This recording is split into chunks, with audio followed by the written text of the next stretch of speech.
रुद्राक्षांचा गजर, फुलांच्या पायघड्या, आकर्षक रांगोळ्या, टाळ मृदुंगाचा गजर करणारे बालवारकरी, घोडेस्वार, विद्युत रोषणाई, मनाला प्रसन्नता देणारी स्वामींची गाणी आणि दिंड्या पताका नाचणारे स्वामी भक्त अशा भव्य आणि मोठ्या दिमाखात कोल्हापुरातील पंचगंगा नदीघाटावरून कोल्हापूर ते अक्कलकोट श्री स्वामी समर्थ इच्छापूर्ती पदयात्रेचा थाटामाटात शुभारंभ झाला। यावेळी खासदार निवेदिता माने, उद्योजक मिलिंद धोंड आदी मान्यवर यावेळी उपस्थित होते। स्वामींवर अनन्य भक्ती असणाऱ्या भक्तांसाठी मार्गशीर्ष महिन्यात श्री दत्त जयंती निमित्ताने कोल्हापूर ते श्री क्षेत्र अक्कलकोट अशी श्री स्वामी समर्थ इच्छापूर्ती पदयात्रेचे कोल्हापुरात आयोजन करण्यात आले।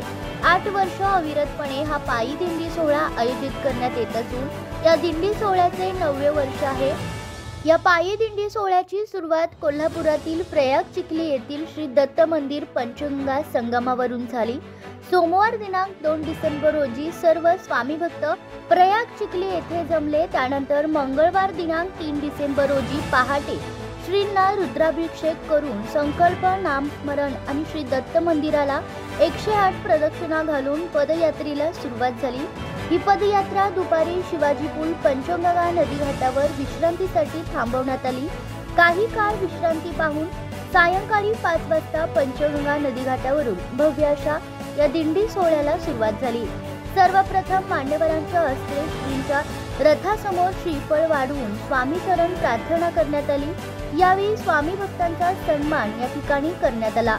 या दिंडी सोहळ्यात स्वामींची मूर्ती असलेला सजवलेला रथासमोर टाळ मृदुंगाच्या गजरात, ढोलकीच्या ठेक्यावर अभंगाचा ठेका धरणारे बालवारकरी, सोबतच दिंड्या पताका नाचवणारे स्वामी भक्त अशी भव्य दिव्य अशी डोळ्याचे पारणे फेडणाऱ्या पदयात्रा सोहळ्याला पंचगंगा नदीघाटावरून सुरुवात झाली। त्यानंतर ही पदयात्रा गंगावेश मधील श्री दत्त मंदिरात कृष्ण सरस्वती महाराजांच्या दर्शनासाठी दाखल झाली। तिथे स्वामींच्या मूर्तीचे पूजन करण्यात आले। त्यानंतर पापाची टिकती ते शिवाजी चौक या ठिकाणी पदयात्रा आल्यानंतर शिवाजी चौक तरुण मंडळाच्या वतीने महाआरती करण्यात आली। तिथून पुढे शिवाजी चौकातून ही पदयात्रा मार्केट यार्डकडे रवाना झाली।